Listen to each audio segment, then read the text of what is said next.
की टीम ने दवाइयों के कॉम्बिनेशन से ब्लैक फंगस के मरीजों को ठीक करने का दावा किया है। डॉक्टरों का दावा है कि दवाइयों के कॉम्बिनेशन से मरीजों में कोई साइड इफेक्ट भी नहीं देखने को मिल रहा है। इंदौर के निजी अस्पताल के ईएनटी, ऑर्थोपेडिक न्यूरोलॉजिस्ट और क्रिटिकल विभाग के डॉक्टरों ने एम्फोटेरेसिन दवाई का सब्स्टिट्यूट पोस्पोंजोल का उपयोग किया है। इससे कई मरीजों को ठीक होने का दावा किया जा रहा है। निजी अस्पताल के क्रिटिकल हेड डॉक्टर विवेक की माने तो एम्फोटेरेसिन दवाई का शॉर्टेज महंगी होने की वजह से पोस्पोंजोल दवाई देने से ब्लैक फंगस के कई मरीज ठीक हुए हैं और उन्हें किसी तरह की कोई दिक्कत नहीं हुई है। वहीं दूसरे डॉक्टर नयन का कहना है कि उन्हें मरीजों की साइनस सर्जरी की है, जिसमें नाक के अंदर दूरबीन डालकर नाक की पूरी सफाई कर म्यूकस निकाला जाता है, जिससे ब्लैक फंगस शरीर के किसी अन्य पार्ट या ब्रेन को नुकसान नहीं पहुंचाता।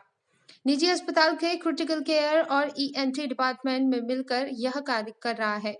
अस्पताल में उपचाररत 10 में से 6 मरीज ठीक होकर घर भी चले गए हैं। मुझे बता के बड़ा हर्ष हो रहा है कि हम लोगों के पास में अभी तक कुछ 10 पेशेंट्स ऐसे आए हैं जिनका कि हम लोगों ने इलाज किया है। इन 10 में सर्जरी करके और जिन दवाइयाँ जो इसमें इन्वॉल्व होती हैं उन सभी को इन्वॉल्व करके हम लोगों को ऑलमोस्ट ऐसी उपलब्धि मिली है कि 6 लोग जो है वो डिस्चार्ज हो गए हैं और 4 भी रिकवरी के पाथ पे हैं। ये मैं बहुत अच्छे से बताना चाहूँगा कि कई बार हम लोग को कॉम्बिनेशन थेरेपी भी यूज़ करनी होती है। तो जब हमको एम्फोटेरेसिन बी की शॉर्टेज होती है तो हमारे लिए दूसरी जो दवाई होती है वो पोसाकोनाज़ोल होती है। पोसाकोनाज़ोल को हम लोगों ने क्या किया, शुरू में हम लोग को एम्फोटेरेसिन 1-2 दिन के लिए मिली थी तो हम लोगों ने उससे शुरुआत ज़रूर की थी, पर जैसे ही कमी आई तो हम लोगों ने पहले दिन से ये भापते हुए पोसाकोनाज़ोल को हम लोगों ने साथ में यूज़ करना चालू किया। तो इससे यह हुआ कि जैसे ही एम्फोटेरेसिन बी का शॉर्टेज या कमी महसूस हुई शरीर में, उतने समय में क्योंकि पोसाकोनाज़ोल जा रही थी जो दूसरे नंबर की इफ़ेक्टिव दवाई है उसने टेक ओवर कर लिया और उसने धीरे धीरे फंगस को मारना चालू किया। इस दौरान हम लोगों ने अपनी जो सर्जिकल टीम है इसको इन्वॉल्व किया और जो नाक में म्यूकस वगैरह फंसी रहती है, जितना भी जो म्यूकर फंसा रहता है उनको ड्रेन आउट किया। और इस पद्धति से कि 2 दवाइयों की कॉम्बिनेशन थेरेपी से और थोड़ा सा डोज को हमने पोसाकोनाज़ोल को बढ़ाकर यूज़ किया और हमें रिजल्ट्स काफ़ी अच्छे मिले।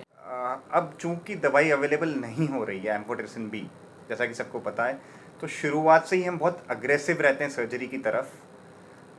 हमारा ये इंटेंशन रहता है कि जितना डेड पार्ट है जो फंगस ख़राब कर चुका है, साथ साथ जहाँ रखता है कि जो चांसेस है कि कुछ फंगस वहाँ तक पहुँचा होगा वो पूरा पार्ट निकाल दिया जाता है। ये सारी पद्धति दूरबीन से की जाती है, जो कि functional endoscopic sinus surgery, face surgery, जो कि एक ईएनटी सर्जन करता है, उस पद्धति से की जाती है। बहुत रेयर केसेस में जब ये बीमारी आँख में पहुँच जाती है तो आँख निकालने की ज़रूरत पड़ सकती है। ऐसा 1 या 200 केसेस में हमें करना पड़ा, बट वो इसलिए कि पेशेंट की जान सबसे ज़्यादा ज़रूरी है।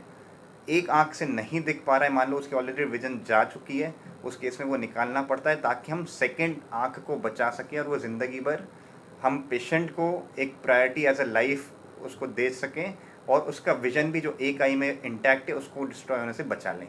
अगर एम्फोटेरेसिन भी नहीं अवेलेबल होता तो हो सकता है इतनी अग्रेसिव नहीं रखते थेरेपी, लेकिन उसके अभाव में हमें थोड़ा सा अग्रेसिवली सर्जिकली मैनेज करना पड़ा है। इसी वजह से हमारे रिजल्ट्स काफ़ी अच्छे। निजी अस्पताल के डॉक्टरों द्वारा जो ब्लैक फंगस में उपचार किया जा रहा है, उनके दावों को माने तो निश्चित ही ब्लैक फंगस बीमारी में यह तकनीक कई मरीजों को नया जीवन दे सकती है।